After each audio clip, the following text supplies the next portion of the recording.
அது உன்னதமான நாமத்தினாலே புரிவந்திருக்கிற மொழியாவரை நாங்கள் வாழ்த்து வரவேற்கிறோம். இந்த வேளையிலும் நாங்கள் தேவனுடைய வார்த்தைக்காக நாங்கள் செவி கொடுத்து இருக்கிறோம். மத்தேயு புத்தகம் 21 அதிகாரத்துக்கு நாங்கள் செவி கொடுக்கிறோம். மத்தேயு 21 அதிகாரம் நாங்கள் வாசிப்போம். நாங்கள் 18 வசனத்திலிருந்து 22 வசனம் வரைக்கும் வாசிப்போம்.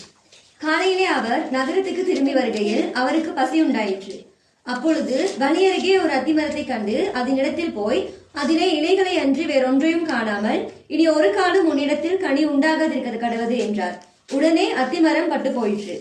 சீஷர்கள் அதை கண்டு, இந்த அத்திமரம் எத்தனை சீக்கிரமாய் பட்டு போயிற்று என்று சொல்லி ஆச்சரியப்பட்டார்கள்.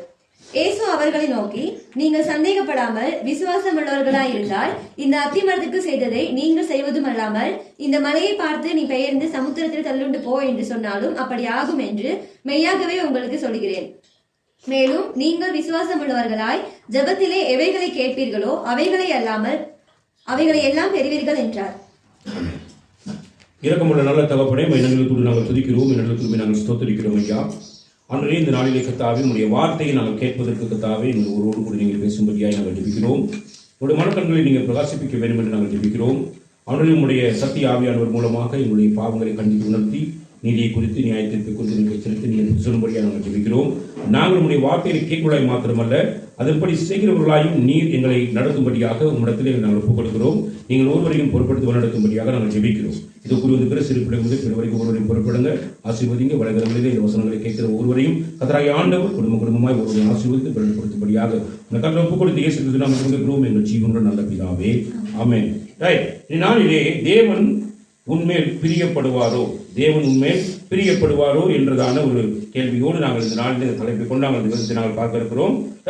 ஆண்டவராகிய இயேசு கிறிஸ்து காலையிலே அவர் நகரத்துக்கு திரும்பி வருகையில் அவருக்கு பசி உண்டாயிற்று. இங்க ஆண்டவராகிய இயேசு கிறிஸ்துவுக்கு பசி உண்டாகிருச்சுன்னு சொல்லி இங்க ஒரு வசனத்தை நாங்கள் பார்க்கிறோம். அப்ப இந்த வசனத்துக்கு இந்த பசிக்கு என்ன மாதிரியான விளக்கத்தை ஆண்டவராகிய இயேசு கிறிஸ்து கொடுக்கிறார் என்பதை நாங்கள் ஒரு விஷயம் நாங்கள் பார்த்துட்டு வந்துட்ட மாதிரி இருந்தாக்க எங்களுக்கு அதனுடைய காரியங்களுக்கு புரியும். அவர் என்ன பசி அவருக்கு ஏற்பட்டது என்று சொல்லி எங்களுக்கு என்ன செய்யலாம், கண்டுபிடிக்கலாம். சரிதானே? ரைட். அப்ப வாசிங்க நீங்க யோவான் புத்தகம் 4 அதிகாரம் 34 வசனம். இயேசு அவர்களை நோக்கி, நான் என்னை அனுப்பினவோடு சித்தத்தின்படி செய்து அவருடைய கிரியையை முடிப்பதே என்னுடைய போஜனமாய் இருக்கிறது. அப்ப அவருடைய போஜனம் என்று சொன்னா அவருடைய சாப்பாடு, அந்த சாப்பாடு அவர் சாப்பிட வேண்டுமாக இருந்தா அப்ப அவருடைய பசி என்னன்னு சொல்லி பாத்தீங்கன்னா, தேவன் தன்னை அனுப்பின சித்தத்தை செய்து முடிப்பதே அவருடைய போஜனம் என்று சொல்லி இங்கே சொல்லப்படுகிறது நாங்கள் பார்க்கக்கூடியதாக இருக்கிறது. நல்ல கவனிங்க. அப்ப இங்க பசி உண்டாயிற்று என்று சொல்லுகிற பொழுது ஆண்டவர் இப்ப என்ன செய்யறாரு பாத்தீங்கன்னா, அங்க வருகிறார். சானே அங்க அதாவது யூத ஜனங்கள் மத்தியில வருகிற பொழுது ஒரு சம்பவம் நடக்குது. அங்க வழி அருகே ஒரு அத்தி மரத்தை கண்டு அதனிடத்துக்கு போய் அதில் இலைகளை அன்றி வேறொன்றையும் காணாமல்.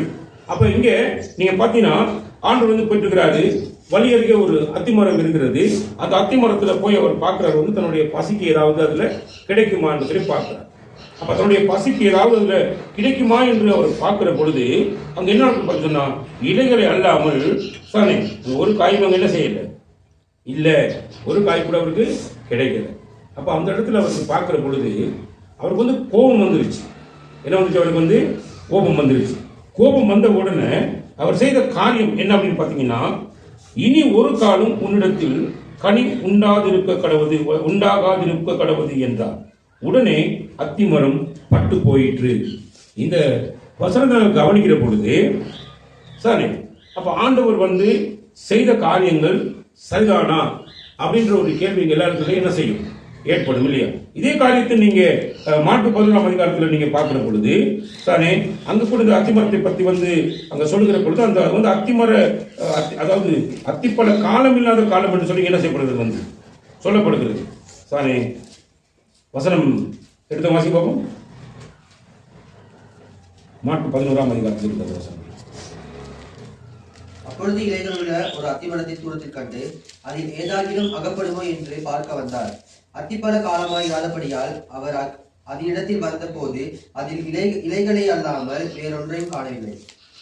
அப்பொழுது இயேசு அதை பார்த்து, இது முதல் ஒரு காலம் ஒருவரும் உன்னிடத்தில் கனியை புசியாதிருக்க கடவன் என்றார். அதை அவருடைய சீஷர்கள் கேட்டார்கள். நல்ல கவனிங்க. இந்த அதாவது அத்திப்பழ காலம் இல்லாத ஒரு காலத்துக்குள்ள தான் ஆண்டவராக இயேசு போயிருக்கிறார். அத்திப்பழ காலம் இல்லாத காலத்துல போய் ஒரு மரத்துல கனியை தேடுறார். அப்ப தேடுனா அதுல கனி இல்லை. அப்ப உடனே அவர் என்ன பண்ண, அந்த மரத்தை சபிச்சு விடுகிறார். இப்போ இதை குறித்து அநேக ஜனங்கள் அதாவது அநேக வேத பண்டிதர்கள் பேசுகிற பொழுது என்ன பேசுறாங்க அப்படின்னா, இது அத்திப்பழ காலம் இல்லைன்னு மார்க்கு சொல்லிக்கிறாரு. அப்ப இவர் போய் அந்த மரத்துல போயிட்டு பழத்தை தேடினாரு. நாங்க என்ன செய்யல, பழம் இல்ல. ஆனால் அந்த மரத்தை நினைச்சுட்டாரு, சமைச்சு கொண்டு போட்டாரு. ஆகவே இவர் என்ன செஞ்சிட்டாரு, இவர் தவறு செஞ்சிட்டாரு, இவர் பிள்ளை செஞ்சிட்டாரு, இவர் கோபம் வந்தோன்னு என்ன பண்ணிட்டாரு, இவர் பாவம் செஞ்சிட்டாருங்கிற மாதிரியான கதைகள் எல்லாம் ஒரு பெரிய ஒரு கதைகளாக நாட்களே இருந்தது. நல்ல கவனி. இது விஷயம் என்ன அப்படின்னு பார்த்தீங்கன்னா, சானே அங்க ஒரு மிகப்பெரிய முக்கியமான ஒரு பகுதி, ஒவ்வொரு மரங்களும் எங்களுக்கும் தெரியல. அதாவது காய்க்கக்கூடிய காலம், இந்த காய்க்கக்கூடிய காலம் வருகிறதுக்கு முன்பதாக சானே சிலர் நீங்க பாருங்க, இந்த கோடை காய்கள் மாதிரி சில மரங்கள்ல காய்கள் காய்ச்சிருக்கும். நீங்க எத்தனை பேர் பார்த்துருப்பீங்கல்ல, நிறைய பேர் பார்த்துருப்பீங்க. அந்த நல்ல சீசன்ல காய்க்கக்கூடிய காலத்துக்கு முன்பதாக சானே, அதாவது மரத்துகள் இருக்கக்கூடிய இலைகள் உதிர்வதற்கு முன்பதாக ஒரு சில காய்கள் என்ன செய்யணும், மரங்கள் காய்ச்சிருக்கும். அப்படி காய்ச்சிருந்தாதான் அதோடைய சீசன்ல நல்லாவே அந்த மரம் என்ன செய்யும், காய்க்கும். அப்படின்றது தான் உண்மையான ஒரு அந்த என்ன சொல்றது நியதி. நல்ல கவனி. அப்ப ஆண்டவர் இயேசு கிறிஸ்து அந்த இடத்துல போற பொழுது அவர் என்ன அங்க போய் பார்க்கற அப்படின்னா, அப்ப அவர் எதிர்பார்த்த காலத்திலையும் கனி அந்த மரத்துல இருந்திருக்க வேணும். ஏன் அப்படி சொன்னா, இலைகள் உதிர் காலங்கள் வருவதற்கு முன்பதாக சில அதாவது கோடை காய்கள் சொல்லப்படுறதுதான காய்கள் காய்ச்சிருக்கும். ஆனா சீசன்ல கூடுதலா என்ன செய்யும், அந்த மரங்கள் காய்க்கும். அப்படியான விஷயங்களை தெரிஞ்சுதான் ஆண்டவர் போறார். போனா அந்த மரத்துல காய் இல்லை, இலைகள் மட்டும்தான் இருக்குது. அப்பதான் ஆண்டவர் என்ன பண்றாருன்னா, நீ இந்த மாதிரியான காலத்திலேயே நீ கனி கொடுக்காம இருந்தேன்னு சொன்னா, நீ நிச்சயமா சீசன்ல நீ என்ன செய்ய மாட்ட, நீ காய்க்க மாட்ட. நல்லா புரிஞ்சுக்கொள்ளுங்க. இப்ப இந்த கால பகுதியில நிச்சயமா உண்ட காய் இருந்திருக்கணும், ஆனா காய் இருக்கிறது. ஆனப்படினால நீ இருந்து பிரயோஜனம் இல்லை, நீ வெறும் மரமா தான் இருப்பே தவிர நீ ஒரு நாள் என்ன செய்ய மாட்ட, காய்களை நீ காய்க்க மாட்ட அப்படின்றது ஆண்டவருக்கு தெரியும். சானே அது மட்டும் இல்லாம நீங்க ஒன்றை கவனிங்க, மரம் என்பது தேவனால் உண்டாக்கப்பட்டது, தேவனால் படைக்கப்பட்டது. சானே ஒரு மனுஷன் கொண்டு போய் மரத்தை வைப்பான், தண்ணியை ஊற்றுவான். ஆனா விளைய பண்றது யாரு, ஆண்டவராகிய தேவன் தான் விளைய பண்ணுவார். அப்ப தேவன் தான் படைத்ததான மரம். அந்த மரத்தை சதானே அதை வளர்ப்பதற்கோ அல்லது சபிப்பதற்கோ எல்லா உரிமைகளும் ஆண்டவருக்கு என்ன செய்யப்படுகிறது, இருக்கிறது. ஆண்டவருக்கு எல்லா உரிமையும் இருக்கு.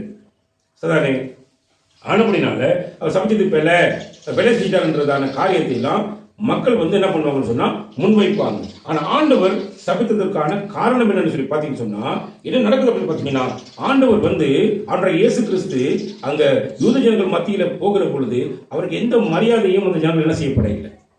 சாதாரண ஒரு மரியாதை கூட அவங்க என்ன செய்யறாங்க, அவங்க என்ன செய்யல, கொடுக்கல. சானே அப்ப அவங்க மனுஷராக வந்த இயேசு கிறிஸ்துவ என்ன பண்ணலன்னா அவங்க ஏற்றுக்கொள்ளல. அப்ப அப்படின்னு சொல்லுகிற பொழுது அப்ப அவங்க என்னத்தை ஏற்றுக்கொள்ள மாட்டாங்க. என்ன சொல்றாங்க, அதாவது இங்க இருந்து யாருமே என்ன செய்யறாங்க, அங்க போக முடியாது, அங்கிருந்து யாரும் என்ன செய்யறாது, வரவும் முடியாது. இல்லையா, லாசூர் ஆபிரகாம் மடியில் இருக்கும் பொழுது அங்க அந்த ஐஸ்வர்யவான் அந்த விதமாக கேள்வி கேட்பான், இங்கிருந்து யாரும் போய் அங்கிருந்து யாரும் என்ன செய்யறாங்க, வரையல. அப்ப அவன் சொல்லுவான், ஆண்டவர் பரவாயில்ல, நீங்க இங்கிருந்து என்ன செய்யுங்க, யாராவது அனுப்பி ஜனங்களுக்கு என்ன செய்யுங்க சொல்லுங்க. அப்பதான் நீங்க அவன் மோசைக்கு சொல்லி கொடுக்காட்டி யாருக்கும் என்ன செய்ய மாட்டான், செவி கொடுக்க மாட்டான் அப்படிங்கிறார்.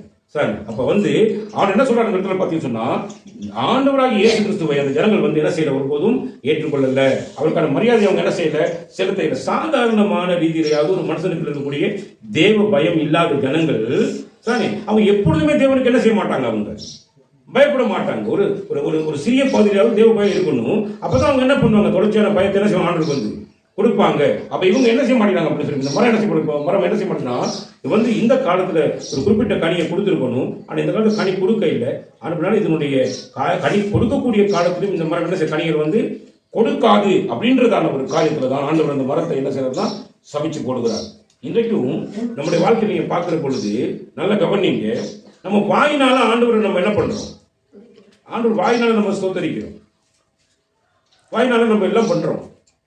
சரி. அப்ப இந்த வாயினால பண்ற எல்லா காரியங்களும் பார்த்தீங்கன்னா முதலாவது நீங்க பார்க்கும்பொழுது ஆண்டவராகிய இயேசு கிறிஸ்து வந்து ஓசானா ஓசானான்னு சொல்லி பெரிய லெவல்ல சத்தம் போட்டு பாடினவர். அதுக்கப்புறம் ஆண்டவராகிய இயேசு கிறிஸ்துவ என்ன பண்ணுவாங்கன்னு சொல்லி பார்த்தீங்கன்னு சொன்னா கலர் அடிக்கிறதுக்கு என்ன பண்ணுவாங்க, செயல்படுவாங்க. அப்ப என்ன நடக்கும் அப்படின்னா வாயினால இலைகள் மட்டும் இருக்குது. எல்லா மனுஷனுடைய பார்வையும் வந்து பார்த்தீங்கன்னா நாங்க வந்து கிறிஸ்தவர்கள் சரி, நாங்க நல்லா பாடுவோம், நாங்க கத்தோலிக்க நாமத்தை நாங்க என்ன செய்வோம், நாங்க நல்ல முறையில் நாங்க ஆராதிப்போம். ஆனா இவரோட உள்ளத்துல தேவ பயம் இல்லை. உள்ளத்துல தேவ பயம் இல்லாத ஒரு வாழ்க்கையை நாங்க என்ன பண்றோம், வாழ்ந்து கொண்டிருக்கிறோம். அப்ப உள்ளத்துல விசுவாசமே கிடையாது, கர்த்தர் மேல உள்ளத்துல விசுவாசமே இல்லை. ஆனா வெறும் வாயில் என்ன பண்றோம், ஆண்டவரை துதிச்சுட்டு இருக்கோம், பாடிட்டு இருக்கிறோம். இதுதான் இங்க நாங்க பாக்குற பொழுது இங்க நடக்கிற சம்பவம். இப்ப இலைகள் இருக்குது, ஆனா அந்த இலைகள்ல என்ன இல்லை, அந்த மரத்துல என்ன இல்லை, கனிகள் இல்லை. ஆண்டவர் இடத்துல எதிர்பார்க்கறது என்ன அப்படின்னா இடத்துல கனி இருக்கணும். முதலாவது கனி என்ன அப்படின்னா என்ன, முதலாவது கனி அன்பு இருக்க வேண்டும்.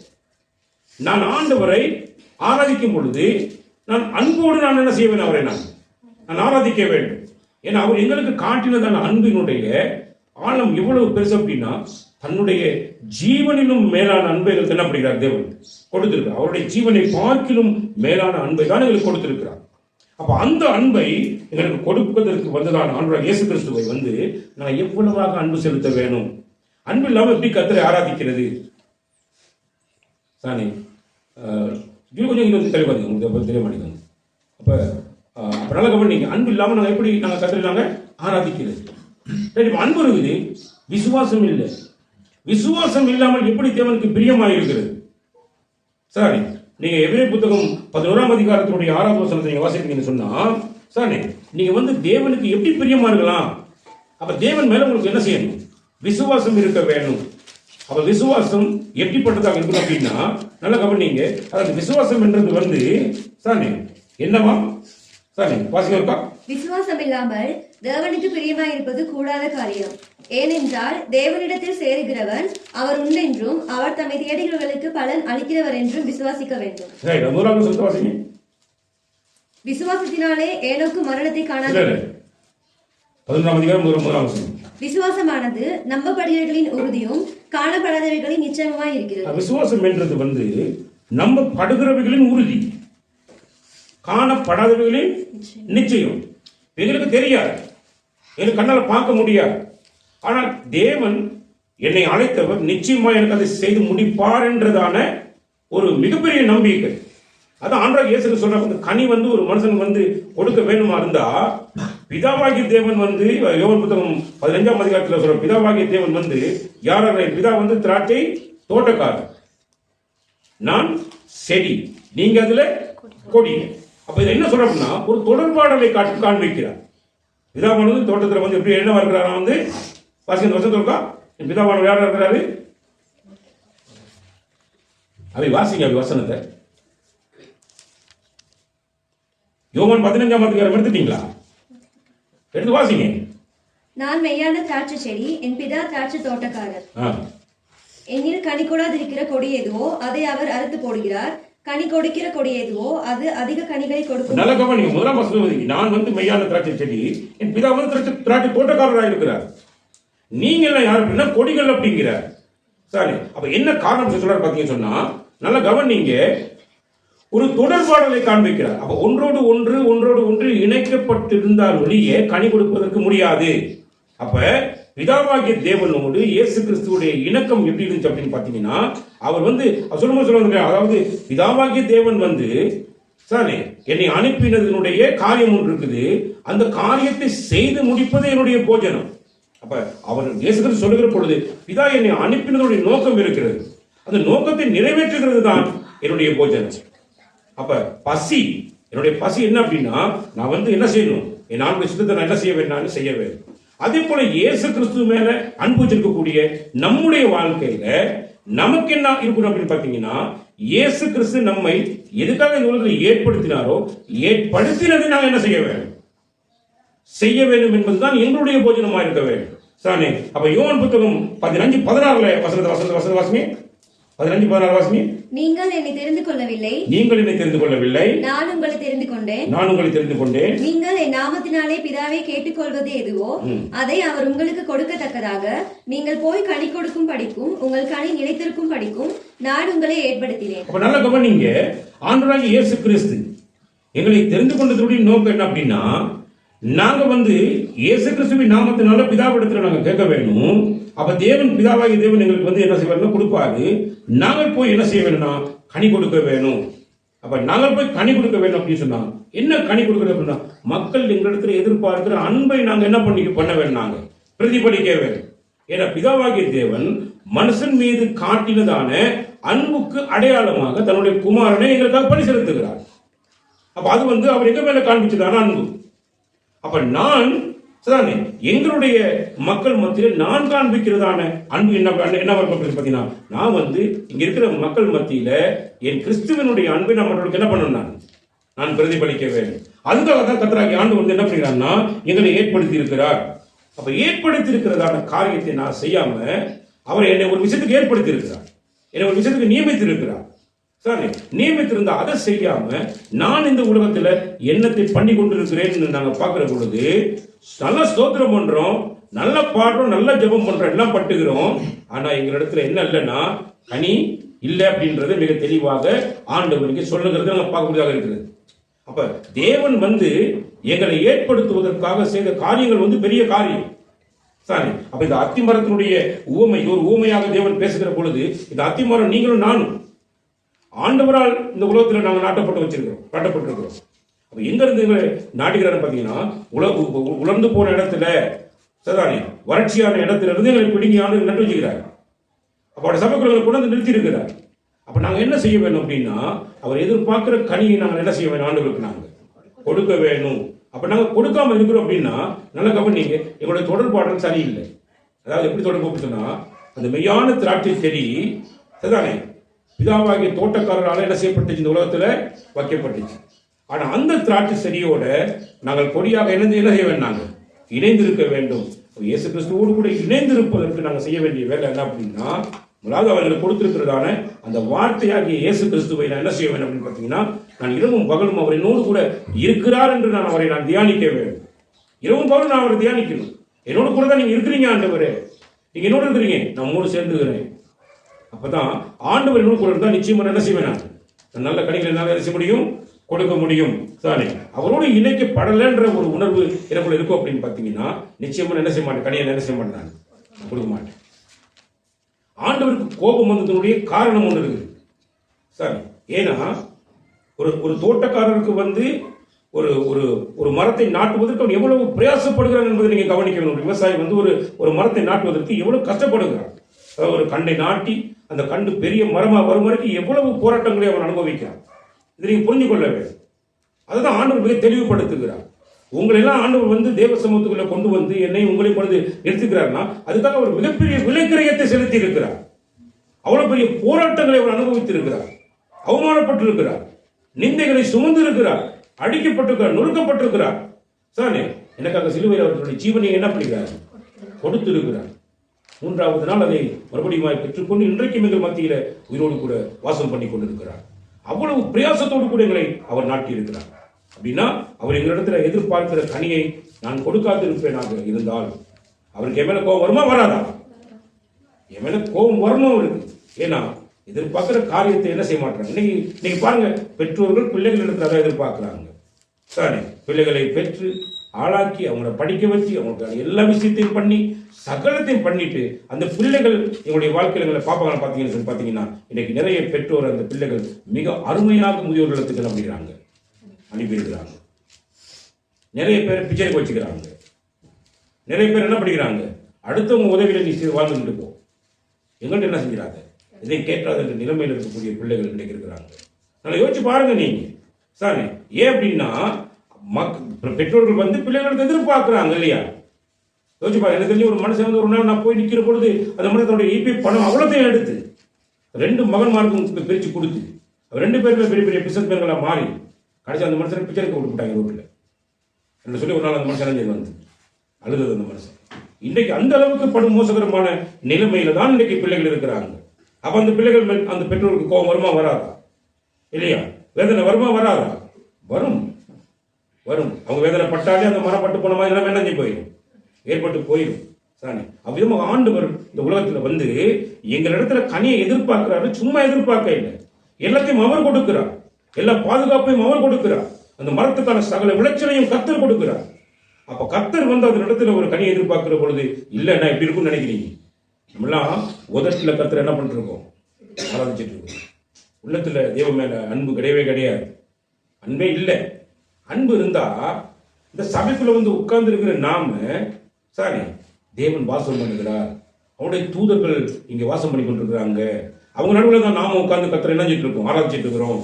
நினைச்ச மாதிரி எழுப்பி நம்ம நினைச்சு வெளியே ஓடுறது, அங்க போறது இங்க போறதுலாம் நான் செய்யக்கூடாது. ஏன்னா இந்த இடத்துல வந்து சாரி இன்னைக்கு உலகத்தில் பாருங்க, ஒரு கோர்ட்ல போயிட்டு உட்கார்ந்து அவன் இந்த நேரத்தில் என்ன செய்ய முடியாது, நம்ம போயிட்டு காட்ட முடியாது. சிறிதளவும் பயம் இல்லாத கேடுகட்ட ஈனப்பெரும் பாவிகளாக இருக்கிற நீங்க எப்படி கர்த்தர் உங்க மேல பிரியப்படுவார் எதிர்பார்க்குறீங்க? சரி, அப்படி என்ன பண்றீங்க அப்படின்னா, நீங்க கர்த்தருடைய சமூகத்தை அவரை சின்னப்படுத்துறீங்க. கர்த்தர் உங்க மத்தியில வந்து வாசம் பண்ணுகிற தேவ பயம் உங்ககிட்ட கிடையவே கிடையாது. தேவன் கொஞ்சம் கூட உங்களுக்கு என்ன செய்ய மாட்டேங்குது? மரியாதை என்ன செய்ய மாட்டேங்குது? இருக்க மாட்டேங்குது. அப்ப நீங்க என்ன பண்றீங்கன்னா, சும்மா பாடுறீங்க, சும்மா கர்த்தருடைய நாமத்தை என்ன பண்றீங்க? ஆராதிக்கிறீங்க. ஆனா உங்க உள்ளத்துல தேவனுக்கு கொடுக்கக்கூடிய மரியாதை என்ன செய்ய மாட்டேங்குது? இல்ல. தேவனுக்கு கொடுக்கக்கூடியதான அந்த அந்த அன்பு உங்ககிட்ட இல்ல. அன்பு நடந்தா நீங்க என்ன பண்ணுறீங்க? சாரி, நீங்க வாரத்துக்கு முன்னாடி சாலத்தையும் பண்ணிட்டு வர வேண்டியதான். இங்க வந்து உட்கார்ந்தா நீங்க இந்த இடத்த விட்டு நீங்க என்ன செய்யக்கூடாது? நீங்க அசையக்கூடாது. நீங்க மற்றொரு இடையூறு உண்டு பண்ணக்கூடாது. மற்றொரு இடையூறு உண்டு பண்றவங்க நீங்க என்ன செய்யக்கூடாது? சபைக்குள்ள என்ன செய்யக்கூடாது? நீங்க இருக்கக்கூடாது. சரி, அப்ப இந்த நிலையெல்லாம் நீங்க பண்றீங்க அப்படின்னு சொன்னா நல்லா யோசிச்சு பாருங்க, கர்த்தர் மேல நீங்க எந்த அளவுக்கு நீங்க மரியாதை வச்சுறீங்க அப்படின்னு. சரி, தேவனுடைய சமூகத்துக்கு வந்தா நான் தேவனுக்கு முன்னிலையில நான் எவ்வளவு பயபக்தியாக நான் இருக்க வேண்டும். ஏன் அப்படின்னா, எங்களை வாட்ச் பண்றதுக்கு அவர் அவருடைய தூதர்கள் என்ன பண்ணிக்கிறாங்க? மத்தியில் என்ன பண்ணிக்கிறார்? ஏற்படுத்த வச்சுக்கிறார். சரி, அவங்களுக்கு கோபத்தை உண்டாக்கிவிட்ட பெரிய பிரச்சனை ஆகிடுங்க வாழ்க்கையில். சரி, அப்ப நான் ரொம்ப கவனமான முறையில் நம்முடைய வாழ்க்கை என்ன செய்யப்பட வேணும்னா இருக்க வேண்டும். அப்ப சீசர்கள் அதை கண்டு அப்ப நல்ல கவனிங்க, இனி ஒரு காலம் உன்னிடத்தில் தனி உண்டாகாது இருக்க கடவுள் என்றால் உடனே அத்திமரம் என்ன செஞ்சு போச்சு? பட்டு போச்சு. உடனே அத்திமரம் பட்டு போயிடுச்சு. அநேகர் எங்க வாழ்க்கையில தேவன் எதிர்பார்க்கிற கனி கொடுக்காம இருக்கும் பொழுது, தேவன் எங்களை சமைப்பதற்கு, எங்களை பட்டு போக பண்ணுவதற்கு அவருக்கு ஒரு பெரிய காரியமே கிடையாது. பட்டு போக பண்றதுக்கு நம்மளால என்ன பண்ணுவான்னா, ஒரு மரம் பட்டு போறதுக்கு என்னன்னா அடியில சுத்தி பட்டையை ஊற்றி விடுவோம். பட்டையை ஊற்றி விட்டு என்ன செஞ்சு சேர்ந்து போயிடும். சரி, என்ன சரி கொண்டு வந்து அதில் இணைஞ்சி விட்டுருவோம், அதில் ஊற்றி விட்டுருவோம். இன்னைக்கு நாட்கள் காப்பீட்டு உள்ளுக்கு திரிச்சு விட்டுருவாங்க. மரம் இணைஞ்சு போயிடும், செத்து போயிடும். ஆண்டவர் இயேசு கிறிஸ்து இந்த கிரியெல்லாம் செய்ய வேண்டிய அவசியமா அவருக்கு தேவையில்லை. அவர் வாய்ப்பு சொன்னாலே என்ன செஞ்சு போயிடும், அப்படியே என்ன செஞ்சிடும்? பட்டு போயிடும். கர்த்தர் ஒரு வார்த்தை சொன்னால் அந்த வார்த்தையில் அப்படியே என்ன செஞ்சு போயிடும்? இல்லாமல் போயிடும். நம்ம புரிஞ்சு கொள்ள வேண்டும், நம்முடைய ஆண்டவர் வார்த்தையில் வல்லமை உள்ள தெய்வம். அந்த வார்த்தையில ஜீவன் இருக்கிறது. சாணி, அந்த ஜீவன் வெளிப்பட்ட பொழுது என்ன செய்யுது? ஒரு இடத்துக்கு ஜீவனையும் கொடுக்கும். சாணி, அதே நேரத்தில் என்ன பண்ணிடுவாங்க? ஒரு மனுஷன் இல்லாம என்ன செஞ்சு விட்டுரும்? ஆண்டவர் மகத்துவமான காரியங்களை செய்யக்கூடியவர். உடனே பட்டு போயிருச்சு. சாணி, சீசர்கள் அதை கண்டு இந்த அத்திமரம் எத்தனை சீக்கிரமாய் பட்டு போயிட்டு என்று சொல்லி ஆச்சரியப்பட்டார்கள். அப்ப சீசர்களுக்கு அவங்களுக்கு பயம் உண்டாகி போச்சு. என்னடா சொல்லி முடிஞ்ச உடனே என்னஞ்சு போச்சு? இந்த மரம் என்னஞ்சிருச்சு, இன்னும் பட்டு போயிருச்சு. பச்சை மரத்துக்கு இந்த நிலைமை எங்க நிலைமை என்ன ஆகும்? அப்ப இந்த சீசர்களுக்கு ஒரு பயம் என்ன செய்யுது? வருகிறது. அப்ப சீசர்களுக்கு இந்த பயம் வருகிற பொழுது ஆண்டவர் இயேசு கிறிஸ்து சீசர்கள் சொல்ற காரியம் அப்படின்னா, இயேசு அவர்களை நோக்கி, நீங்கள் சந்தேகப்படாமல் விசுவாசம் உள்ளவர்களாய் இருந்தால், இயேசு கிறிஸ்துவிடத்துக்குள்ள வருகிறவர்களுக்கு இந்த சந்தேகம் என்ற ஒன்று என்ன செய்யக்கூடாது? வரக்கூடாது. சாணி, யாக்கோபு புத்தகம் 1 அதிகாரத்தை நீங்க பார்க்கும் பொழுது சாணி வச்சு பாருங்க. 1 அதிகாரத்துல இருமனம் உள்ள ஒன்று நிலைமை எப்படி இருக்குன்னு வச்சு பாருங்க. வசனத்தை வாசிங்க. யாக்கோபு புத்தகம் 1 அதிகாரம்.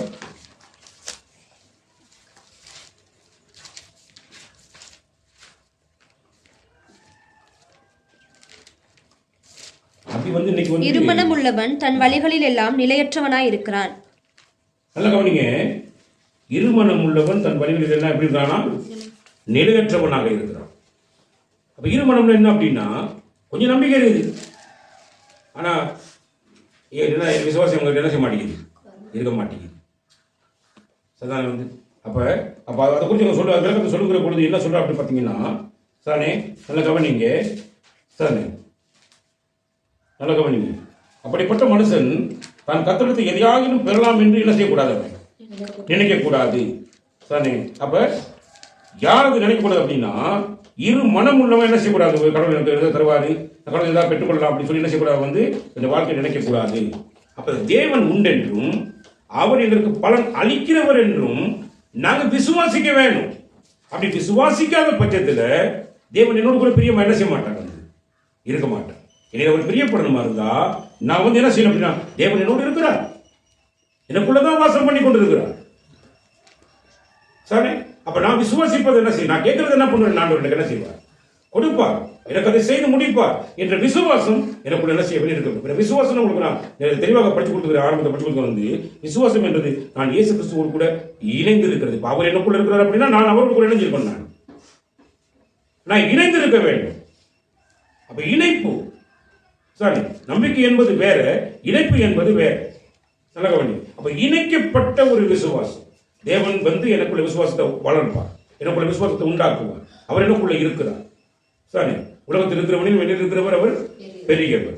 என்னை கொண்டு ஒரு பெரிய காரியங்களை செய்வார். என்னை எதெல்லாம் கொண்டு செய்ய நினைக்கிறது செய்யணும்னு சொல்லி அவர் திட்டமிட்டாரோ அத்தனைத்தையும் அவர் என்ன செஞ்சு முடிச்சிருவார். அது சந்தேகமும் கிடையவே கிடையாது.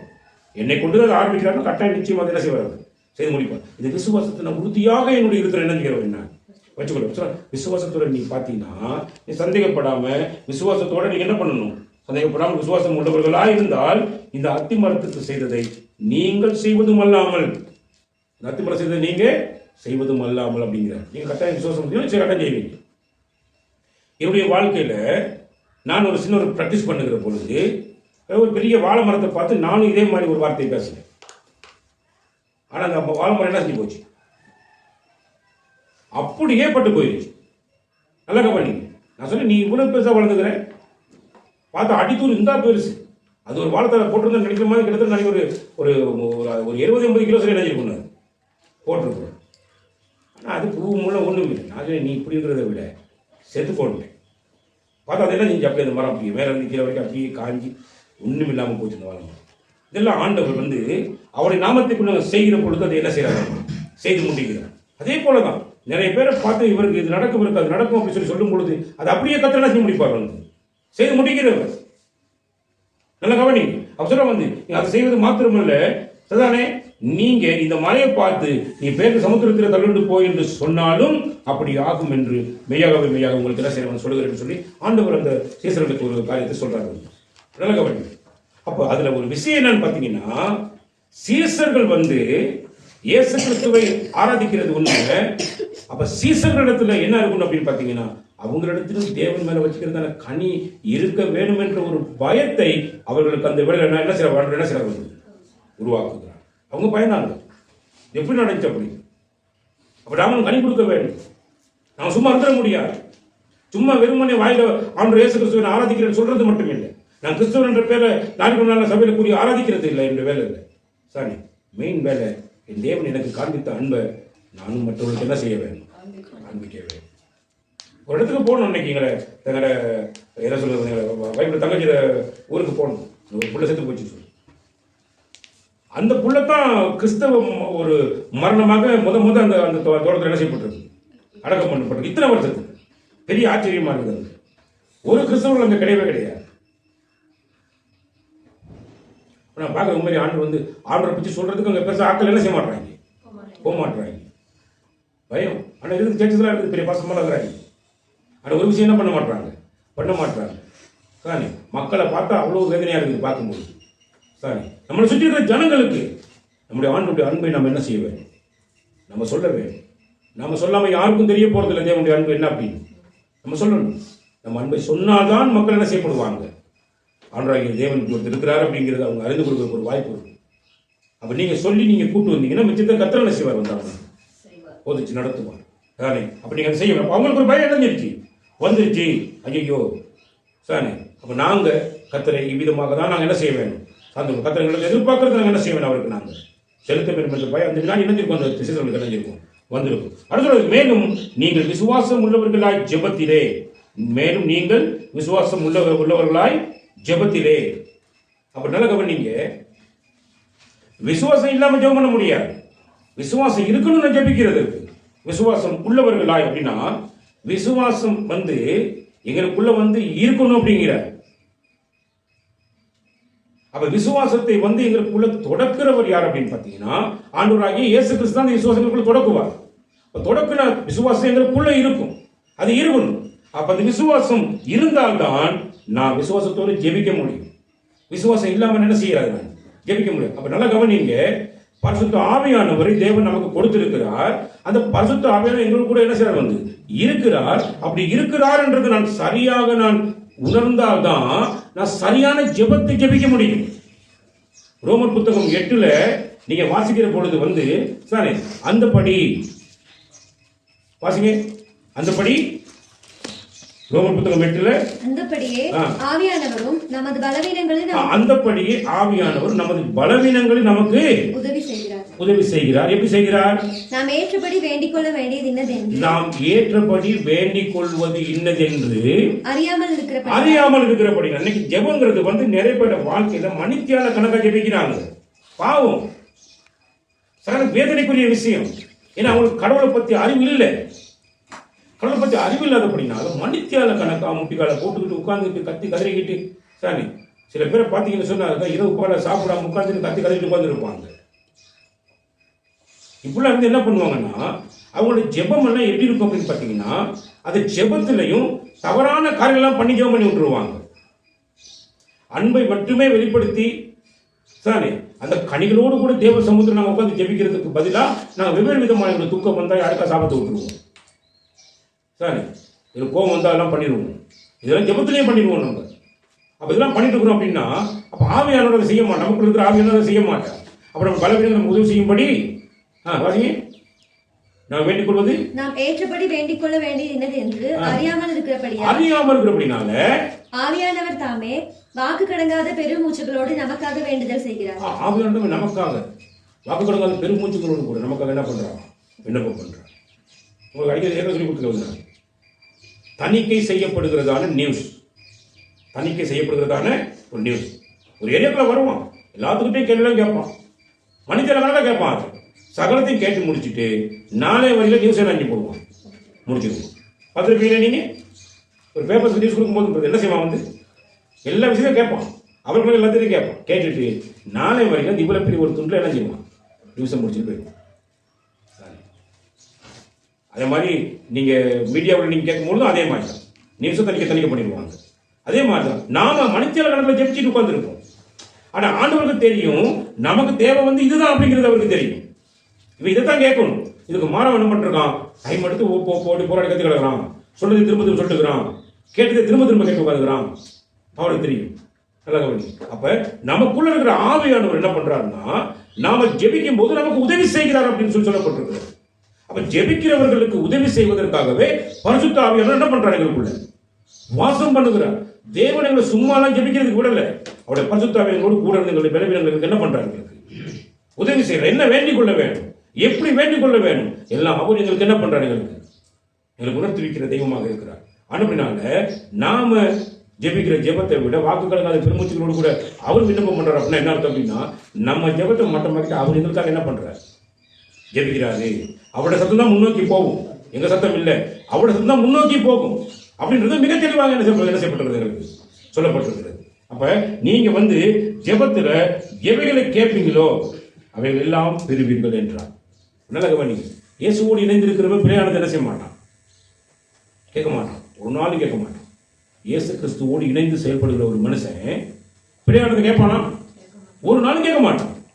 இயேசு கிறிஸ்துக்கு எது சித்தமா இருக்குமோ அதுதான் கேட்போம். அதான் அந்த வார்த்தை பயன்படுத்துகிறார். பயன்படுத்தும் போது நீங்கள் விசுவாசம் ஜெபத்திலே எவைகளை கேட்போம், சும்மா தாறுமாறவெல்லாம் கேட்டு கிடைக்க போறது இல்லை எங்களுக்கு. ஏன்னா அது உலகத்து மனத்தை கேட்போம். இயேசு கிறிஸ்துவோடு இணைஞ்சு இருக்கிறவங்க ஒருபோது என்ன செய்ய மாட்டான், தவறானது தீமையானது என்ன செய்ய மாட்டான், கடவுளுக்கு கேட்க மாட்டான். நீதியை கேட்பான், நீதியை செய்வான். நீங்க நிறைய பேர் அநீதியான ஜெபத்தை பண்ணுவாங்க, அநீதியான காரியங்களை உள்ளத்துல வச்சுக்கிடுவாங்க. ஆண்டவரே எனக்கு உதவி செய்யுங்க அப்படிமா. ஒரு நாளும் அநீதிக்கு தேவன் என்ன செய்ய போறது இல்லை, துணை போகிறது கிடையாது. தான் மனசுல ஏதோ ஒன்று கோட்டை கட்டிச்சுட்டு உட்காந்துருப்பான். அதுக்கு ஆண்டு உதவி செய்யணும் அப்படின்னு எதிர்பார்ப்பான். ஒரு நாள் கர்த்தர் அதை செய்ய போறது இல்லை. ஏன்னா அவர் நீதிக்கு பிரியப்படுகிற தெய்வம், நீதியை மட்டுமே நிலைநாட்டுகிற தெய்வம். அனுப்பினால தான் அவர் சொல்ற வந்து தானே நீங்க தெய்வத்துல கேட்கும் பொழுது நீங்க என்னோடு கூட இணைந்து எனக்கு நீங்க கனி கொடுத்து தானே நீங்க இந்த விதமாக எதெல்லாம் கேட்குறீங்களோ அதெல்லாம் உங்களுடைய வாழ்க்கையில் நீங்க என்ன செய்வீங்க, நீங்க பெற்றுக்கொள்வீங்க அப்படின்னு சொல்றாங்க. அப்ப முதலாவது நல்ல கவனிங்க, நம்ம எல்லாரையும் இந்த உலகத்துல உண்டாக்கினவர் கர்த்தர். நமக்கான பாதுகாப்பை நமக்கான பராமரிப்பை சகலத்தையும் வழங்குபவர் கர்த்தர். சாரே நல்ல கவனிங்க. நம்மளை இன்னைக்கு வரைக்கும் ஆரோக்கியமா வச்சிருக்கிறவர் கர்த்தர். நம்ம செய்யற சகல வேலைகளிலும், நம்ம போகிற சகல பிரயாணங்களிலும் கர்த்தர் எங்களோடு கூட இருந்து எங்களை அவர் சகலவற்றிலும் நடத்துகிற தெய்வம். நாங்கள் வேதத்துல பல இடங்களில் நாங்கள் பார்க்கிறோம். எல்லா தீங்குக்கும் உன்னை விலக்கி காப்பீர்னு சொல்லி தீங்குகள் விளங்காத எங்களை வாழ்க்கையில அணுகாதபடி கூட எங்களை பாதுகாத்து வருகிற தெய்வம். இப்படிப்பட்ட தெய்வம் எங்களிடத்துல எதிர்பார்க்கிற அந்த கனியை நான் கொடுக்க தவறுவேனாலான் அவர் இங்கே இந்த அத்திமரத்துக்கு செய்தது தப்பாக எப்படி மாற முடியும்? அத்திமரத்துக்கு செய்தது எப்படி தவறாக மாற முடியும்?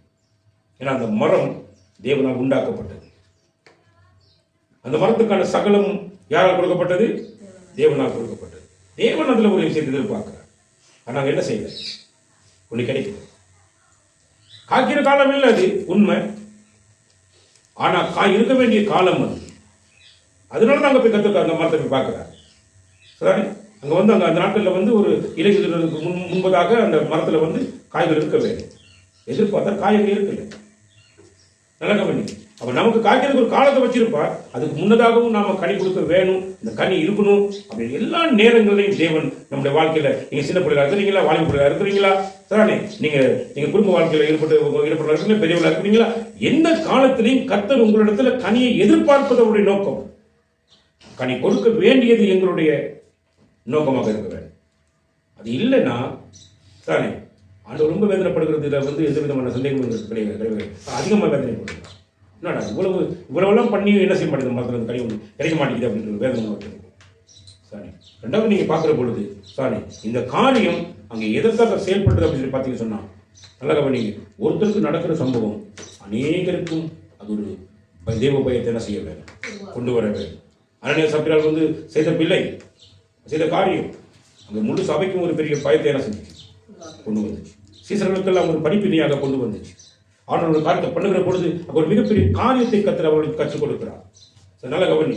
ஆனபினால விசுவாசம் இல்லாம தேவனுக்கு பிரியமா என்ன செய்ய முடியாது, இருக்க முடியாது. நான் விசுவாசிக்க வேண்டும். விசுவாசம் சொன்ன என்ன அப்படின்னா, பிதாவாகிய தேவனோடு கூட இயேசு கிறிஸ்து இணைந்திருக்கிறது போல இயேசு கிறிஸ்துவோடு கூட நாங்கள் இணைந்திருக்க வேண்டியவர்களாக இருக்க வேண்டும். இணைக்கப்பட்ட ஒரு இணைப்பு. அந்த இணைப்புல இருந்தா நல்ல கவனிங்க. அந்த இணைப்புல இருந்தா சரிதானே, அந்த செடியிலிருந்து எனக்கு எல்லா விதமான ஊட்டச்சத்துக்களும் வரும். அப்படி ஊட்டச்சத்துக்கள் எல்லாம் வரும் பொழுது சரிதானே, நான் என்ன செஞ்சுட்டு இருப்பேன், கனி கொடுப்பேன். கனி கொடுக்க முடியாத நிலையில் இருக்கக்கூடிய சகல கொப்புகளை பிதாவாகிய தேவன் என்ன பண்ணுவார், தோட்டக்காரன் என்ன பண்ணுவார், வெட்டி விடுவார். என்ன கொப்பு அப்படின்னா, உங்களுக்கு வேலை இருக்கா, நீங்க பாவம் செய்றீங்களா, நீங்க அக்கிரம செயல்களில் ஈடுபட்டு இருக்கிறீங்களா, நீங்க கர்த்தரை விசுவாசிக்கிறீங்க, ஆனாலும் உங்களால சில விஷயங்களை விட முடியலையா, உங்களை விட முடியாம இருந்து மீண்டு வர முடியாம தருமாறுறீங்களா, பிதாவானவர் சுத்தம் பண்ணுவார். நல்லா புரிஞ்சுக்கணும், பிதாவானவர் சுத்தம் பண்ணுவார். கட்டையை வெட்டி போடுவார். வெட்டி போடுறதுக்கான வேலை அவர் பண்ணுவார். ஏன்னா நாம கனி கொடுக்க வேண்டும் என்பதுதான் தேவனுடைய நோக்கம், எதிர்பார்ப்பு.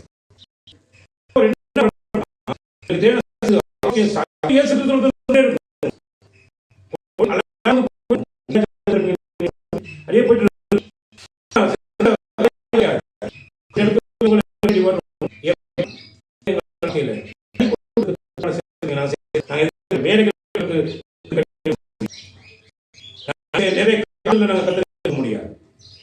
சில விடயங்களை ஆண்டு என்ன பண்ணுவார்னா, எங்களுக்கே தெரியாம என்ன செய்ய வேண்டி வரும், அவர் வந்து வெட்ட வேண்டி வரும். வெட்டும் போது கொஞ்சம் கஷ்டமா தான் இருக்கும். வெட்டினா கட்டாயம் என்ன செஞ்சு வெட்டின சொல்லிட்டு டக்குனாக கொஞ்சம் அதோட சத்தெல்லாம் என்ன கீழே ஓடி போயிடும். சாரி, வெட்டும் பொழுது துன்பத்தை அனுபவிக்க வேண்டி வரும். ஆனாலும் ஆண்டவராகிய தேவன் நான் கர்த்தருக்கு கனி கொடுக்க முடியலன்னு சொல்லி தெரிகிற பொழுது, சில விஷயங்களை வெட்டுகிற பொழுது அது என்னால் தாங்க முடியாத ஒரு பிரச்சனையாக இருக்கும். ஒருவே நான் அதிகமாக நம்பி இருந்த விஷயம் அநியாயமாக வெட்டுப்பட்டு போச்சேன்னு சொல்லி அது வாழ்க்கை ஒரு விஷயமா இருக்கும். நல்லா கவனிங்க, இதை ஆண்டவர் உங்களுக்கு செய்தால் நீங்கள் நான் பாக்கியவான்களாக இருக்கும். ஏன் அப்படின்னா, ஆண்டவர் செஞ்சா நம்ம வாழ்க்கை நல்ல கனிகளை கொடுக்க வைப்பார் ஆண்டவர். அப்ப இயேசு கிறிஸ்துவோடு இணைக்கப்பட்ட விசுவாசம், அந்த விசுவாசம் என்ன பண்ணா, எனக்கு எல்லா ஊட்டச்சத்தையும் நான் காக்க வேண்டிய கனியையும் அவர் தானே கொடுக்க போறார், அவர் தானே கொடுக்கிறார். எல்லாம் அவருடைய கிருபைக்குள்ளதானே இருக்கிறது. அந்த கிருபை எனக்குள்ள இருக்கிறபடினாலதான் நான் நல்லதை செய்ய முடியும், நல்லதை பேச முடியும். நான் எதை வேணாலும் கத்திருக்க முடியல, நான் உன்னுடைய வாழ்க்கையை நான் என்ன செய்ய முடியனால வாழ முடியும். இணைப்பு சரியாக இல்லாவிட்டால், என்னுடைய விசுவாசம் இயேசு கிறிஸ்துவோடு கூட இல்லாம இருக்குமாக இருந்தால், தேவனுக்கு பிரியமான கனியை என்னால் ஒருபோது என்ன செய்ய முடியாது, கொடுக்கவே முடியாது. விளக்கபடி ஆனபடினால ஆண்டவராகிய தேவன் எங்களை உருவாக்கி இருக்கிறார், எங்களை இந்த உலகத்தில் வச்சிருக்கிறார். சாமி எங்களுக்கு அவருடைய விலையேற பெற்ற ரத்தத்தை செஞ்சு எங்களுக்கு ரட்சிப்பை தந்திருக்கிறார். ரட்சிக்கப்பட்ட நாங்கள் மற்றவர்கள் எங்கள் மத்தியில் இருக்கிற சகல மக்களுக்கும் போய் என் ஆண்டவருடைய அப்பாவுடைய அன்பை குறித்து நான் மற்றவர்கள் என்ன செய்ய வேண்டும்? நான் சொல்ல வேண்டும். அன்பை சொல்ல வேண்டும். அந்த அன்பை சொல்றது தான் கனி. அதை எதிர்பார்க்கிற கர்த்தர். நான் என்னுடைய ஆண்டவருடைய அன்பை நான் சொல்லுகிறதுக்கு முன்னாடி அந்த அன்பை நான் வாழ்கிறேனா என்னை நான் அவதானித்து நான் பக்குவமான வாழ்க்கைக்கு நான் என்ன செய்வேன்? இந்த உலகத்தில் நான் வாழ வேண்டும். அது கர்த்தருக்கு எதிர்பார்க்கிறேன். ஆனபடினால ஆண்டவர் ஒரு மனிதனை தானே வச்சிருக்கிறார். அவருடைய தோட்டத்துக்குள்ள இதெல்லாம் வச்சுக்கிறார். சிலர் இங்கே கனி கொடுக்காதவர்களெல்லாம் தூக்கி என்ன செய்யப்படுவாங்க? எரியப்படுவாங்க. வெற்றுண்ட அக்கினியில போடப்படுவாங்க. சாணி இதில் நடந்துகிட்டு தான் இருக்கும். ஆனால் நாம கனி கொடுப்பதற்கு நாங்கள் என்ன செய்வோம்? கத்திடத்தில் நாங்கள் இணைந்திருக்க வேண்டும். இயேசு கிறிஸ்துவோடு கூட இணைந்திருக்க வேண்டும். சார் இது காணப்படாதவர்களுடைய நிச்சயம் நான் இணைந்திருக்கிறேன். எனக்குரிய எல்லா ஆசீர்வாதமும் அந்த செடியிலிருந்து தான் வரும். செடியிலிருந்து சகலமும் என்னை காக்கி வைக்கும். அவன் தோட்டக்காரன் அடிக்கடி எங்களை சுத்தம் பண்ணிட்டு இருப்பார். எதுக்கு அப்படின்னா என்ன கருத்து அப்படின்னா நான் மிகுந்த கனிகளை கொடுக்க வேண்டும் என்பதுதான் அவருடைய எதிர்பார்ப்பாக இருக்கிறது. அதனால எங்களை என்ன செய்வார்? ஆசை இருக்கிறது செய்வதற்கு, சாரி ஆவல் இருக்கிறது. ஆனால் சில கொப்புகள் காய்க்க விடாதபடி தடை பண்ணி கொண்டிருக்கும் அப்படின்னா அது தோட்டக்காரர் நிச்சயமா என்ன பண்ணுவார்? சுத்தம் பண்ணுவார். ஆனதுனால இந்த இடத்துல நாங்கள் என்ன பார்க்கிறோம் அப்படின்னு பார்த்தீங்கன்னு சொன்னா, நீ தேவனுக்கு, அதாவது தேவன் உண்மையில் பிரியப்படுவாரோ என்றதான ஒரு கேள்வியை உள்ளத்தில் எதிர்பார்க்கிற பொழுது தேவன் உண்மையில பிரியப்படணுமா இருந்தா நீ இயேசு கிறிஸ்து மேல விசுவாசம் உள்ளவனாய் இரு. இயேசு கிறிஸ்து விசுவாசிச்சின்னா நீ அவருக்கு பிரியமாக என்ன செய்வேன்? ஏன்னா அவன் உனக்குள்ள இருக்கிறான். உன்னை விட்டு எந்த இடத்துக்கு போக மாட்டேன். அவன் உன்னை விட்டு விலகுவதில்லை, உன்னை கைவிடுவதில்லை என்று சொல்ல உன்னை போகவே மாட்டான். உனக்கு கூட தான் இருப்பார். நீ ஜெபிக்கும் போதெல்லாம் கூட உனக்கு உதவி செய்வார். உன்னுடைய எல்லா பலவீனங்களும் உனக்கு என்ன செய்வார்? அவர் உதவி செய்வார். அப்படிப்பட்ட தேவன் உன்னோடு என்னோடு இருக்கிறபடினால நான் தேவன் பிரியப்படும்படி என்னுடைய வாழ்க்கையை நான் என்ன செய்வேன்? எப்பொழுதும் ஆராய்ந்து பார்த்து நடக்க வேண்டியதிலே அவசியமாக இருக்கிறோம். விதமாக நாங்கள் கர்த்தரோடு கூட இணைந்து நாங்கள் நடப்பமாக இருந்தால் ஆண்டவர் தாமே ஒருவரையும் ஆசீர்வதிப்பாராக. ஆமென். நம்மளால் படிக்கிற தேவன்